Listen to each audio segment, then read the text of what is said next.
We've had a pretty rough start to the year. We have a war going on, the economy's in the toilet, and pretty much everyone in politics and entertainment is a bit of a nonce. So it would make sense that this would be the year that Baal returned. Indeed, early this year in February, Iran were literally burning Baal effigies. Now, you've probably heard the term thrown around quite a lot recently, with some interpreting Baal as a demon, or as a deity that was built exclusively for the act of child sacrifice. But the worship of Baal is a little bit more complex.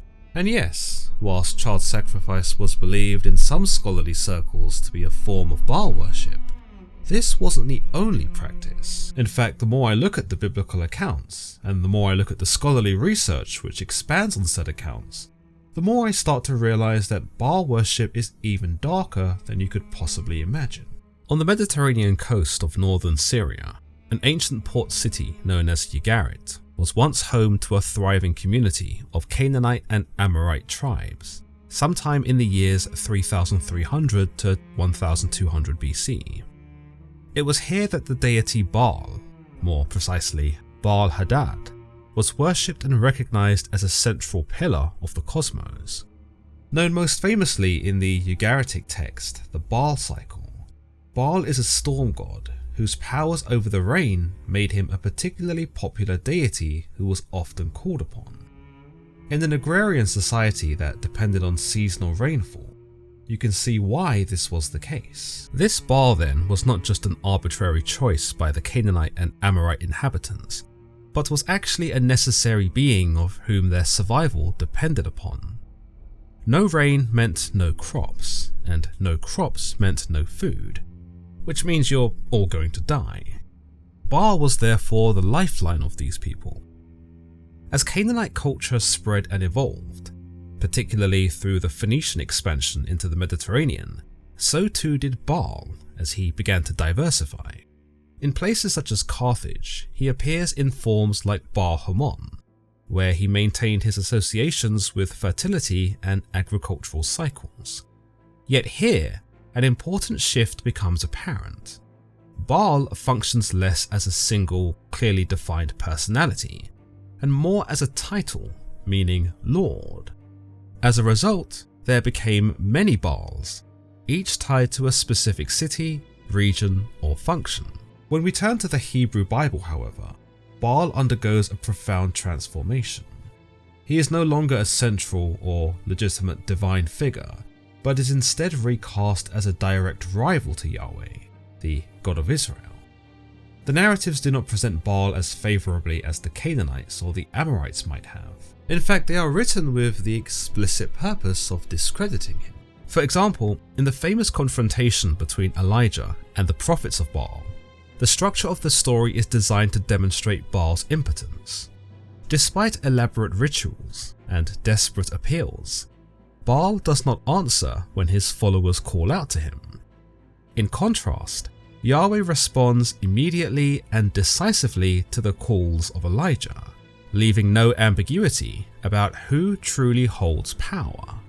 However, Baal isn't only made to look weak in comparison to Yahweh, but he is made to be the insidious, corrupting stain upon ancient Israel and the righteous, who, time and time again, are succored by his appeal and damned for idolatry. As the prominence of Israel increased, so too did the prominence of Yahweh, the biblical God. With the decline of the Canaanites during the Late Bronze Age, the biblical narrative of Baal became more and more accepted. He was ultimately stripped of his previous cosmic role and reduced to a mere object of misplaced worship. Here, his associations with child sacrifice would become something of a defining characteristic, one that has presided into even today's times. In order to understand what Baal worship looked like, it's helpful to understand exactly why one would want to worship him in the first place. As we've discussed, for the Canaanites, Baal was one of the more significant deities, for he was believed to bring the rain during droughts, a necessary element to their survival. Again, the Canaanites were a civilization that depended on rainfall, rather than, say, the Egyptians, who relied upon irrigation from the Nile. It's no stretch to say that Baal was then worshipped as a provider of rainwater, who would revive the land after the dry summers and ensure fertilization of crops. With that in mind, we can certainly see why Baal became to be known as an agricultural deity, which further highlights his importance, a god who actively fed his people and ensured a prosperous harvest. The likes of historian Diodorus Siculus, however, would have us believe that followers of Baal may have been motivated to worship during times of great strife or crisis, where children would be offered up as a tribute to the deity, almost as if to illustrate the urgency of their need for him. These Canaanites that Siculus refers to, however, are not necessarily the same as the ones the Bible had condemned, but rather a Canaanite civilization that emigrated elsewhere into colonies along the coast of North Africa after they'd been driven out of Israel. Here the Canaanites thrived for centuries in the colony of Carthage, a city-state that was at one point so powerful that it even rivaled the Roman Republic. It's understood that these immigrants continued their customs in Carthage, but that their practices evolved over time, leading to the worship of a Baal Hammon. Child sacrifice became a common form of this worship, and detailed by the likes of Diodorus Siculus, it was usually during a time when the colony was threatened by war, famine, or some other kind of statewide emergency. He tells us, "When they had given thought to these things, and saw their enemy encamped before their walls, they were filled with superstitious dread, for they believed that they had neglected the honours of the gods that had been established by their fathers. In their zeal to make amends for their omission, they selected 200 of the noblest children and sacrificed them publicly, and others who were under suspicion sacrificed themselves voluntarily, in number not less than 300. There was in their city a bronze image of Cronus, extending its hands, palms up and sloping toward the ground, so that each of the children, when placed thereon, rolled down and fell into a sort of gaping pit filled with fire."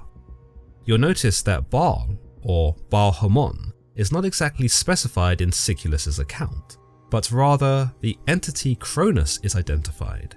This was because for the Greeks and Romans, Baal Hammon, who was understood to be a deity who accepted child sacrifice, would then naturally share a lot in common with a deity who actually ate children, Cronus or Saturn respectively. Therefore, in many of the accounts that pertain to the worship of Baal Hammon at Carthage, the ancient writers replaced Baal Hammon with the use of Cronus or Saturn, whom the Greek and Roman audiences would naturally have more of an understanding of. Roman writer Justin, some 100 years later, would provide a more streamlined and vivid account of this practice at Carthage and the reasons why it had to transpire at all, saying, "The city was founded 72 years before Rome, but while the bravery of its inhabitants made it famous in war, it was internally disturbed with various troubles arising from civil differences. Being afflicted, among other calamities, with a pestilence, they adopted a cruel religious ceremony, an execrable abomination, as a remedy for it. For they immolated human beings as victims, and brought children, whose age excites pity even in enemies, to the altars, entreating favour of the gods by shedding the blood of those for whose life the gods are generally wont to be entreated." Now, if these actual historical accounts aren't enough to illustrate a picture of how terrible Baal worship was according to the ancients, then the biblical accounts will surely fill in any blanks. Naturally, the Bible shares no sentiment of objectivity when it comes to foreign cultures. It sets out to vilify them from the very beginning, and paints the Canaanite society in particular in a light that's both wicked and deplorable. They have built the high places of Baal to burn their children in the fire as offerings to Baal, something I did not command or mention, nor did it enter my mind. This comes in a passage of Jeremiah, where God is condemning the Israelites who have gone astray, and we can see that there were those who had fallen for the allure of Baal, and thus adopted the despicable practice of child sacrifice. The Bible here is keen to frame this as a foreign practice, making it known that the Israelite God didn't command such a thing, nor had such a thing ever even entered his mind. The concept of sacrificing an infant was, as per this passage, so far removed from him that he couldn't have conceived such a horrible thing himself, even though he kinda does in Genesis with the sacrifice of Isaac.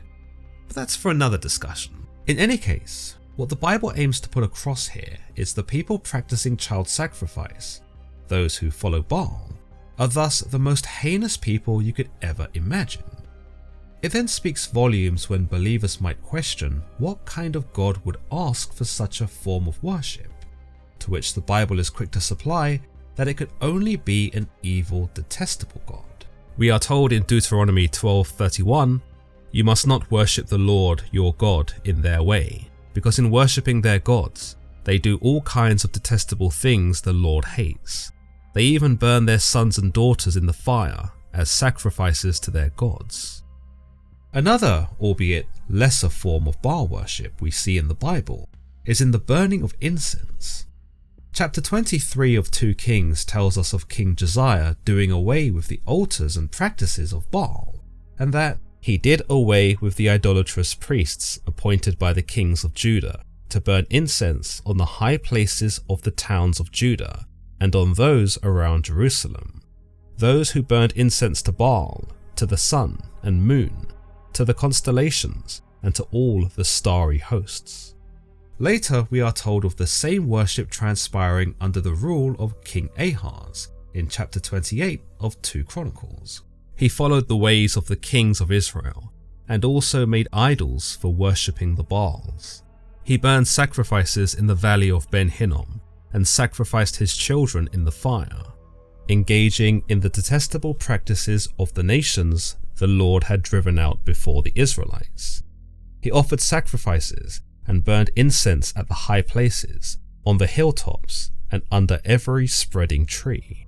It's also later warned against by God in chapter 7 of Jeremiah, where it is written, "Will you steal and murder, commit adultery and perjury, burn incense to Baal, and follow other gods you have not known, and then come and stand before me in this house, which bears my name, and say, 'We are safe to do all these detestable things'?"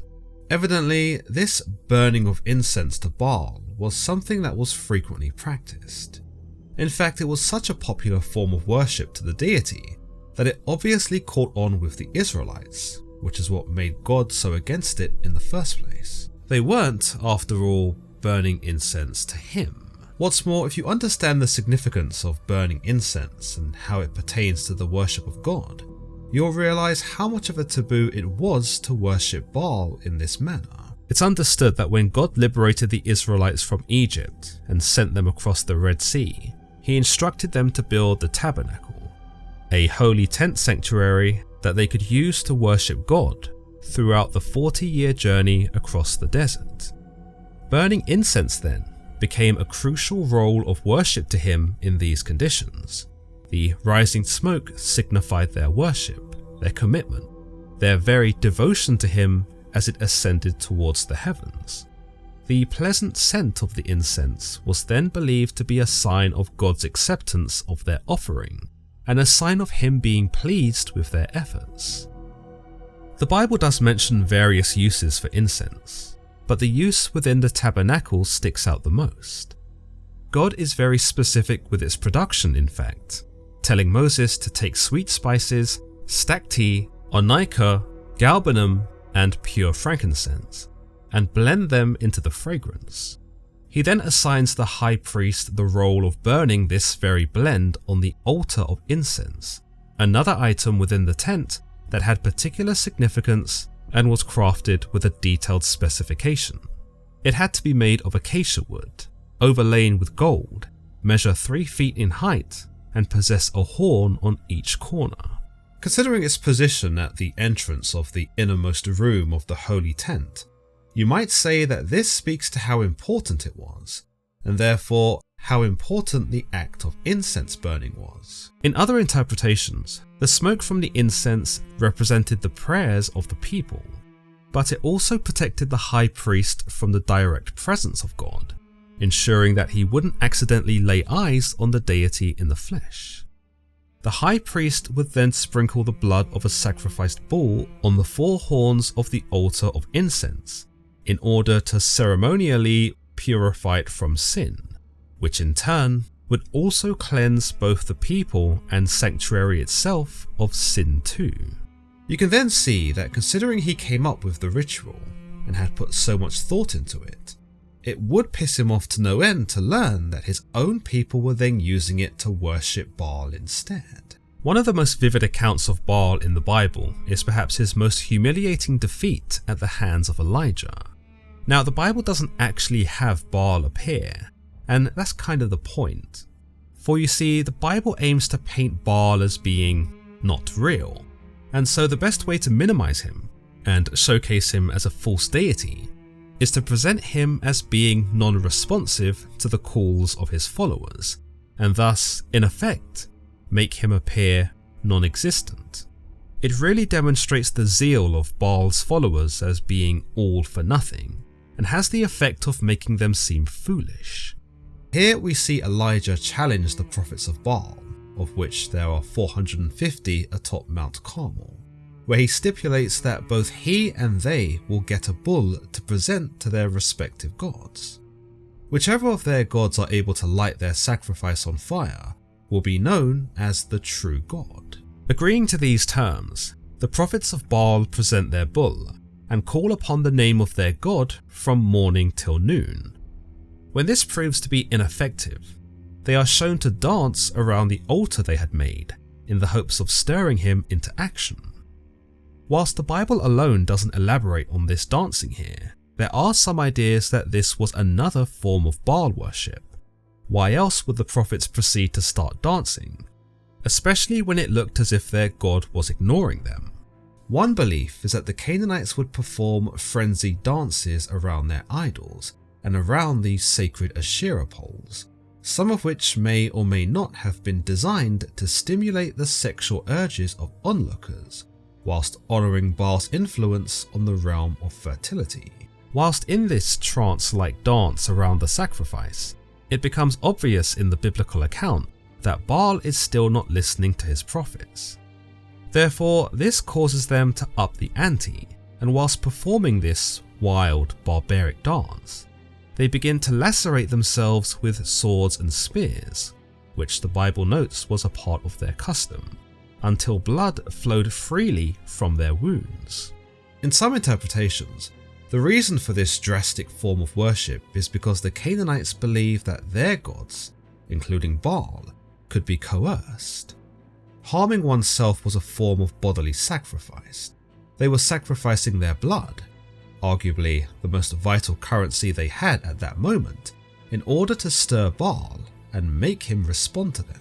By escalating first from shouting, to then dancing, to finally self-laceration, you might say that the prophets were showing a method to their worship, a sort of process by which to appease Baal that only got more and more costly. In some translations of this passage, the prophets of Baal can be described as performing a limping dance, or a hobble dance, emphasizing that as a result of their self-imposed injuries, they were physically hindered thereafter. Whilst we might be quick to associate child sacrifice with Baal worship, perhaps courtesy of the historical accounts by Diodorus Siculus and Roman historian Justin, it is unfortunate that the more subtle practices, which also prove to be disturbing in their own right, are not recorded by these same historians. Perhaps it's because child sacrifice is such a horrible, maniacal practice that other forms of worship seem to fall by the wayside.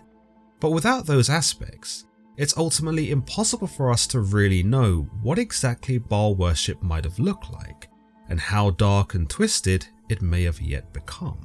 As always guys, if you've enjoyed today's episode, then don't forget to leave this video a like and subscribe for more content just like this. Until next time.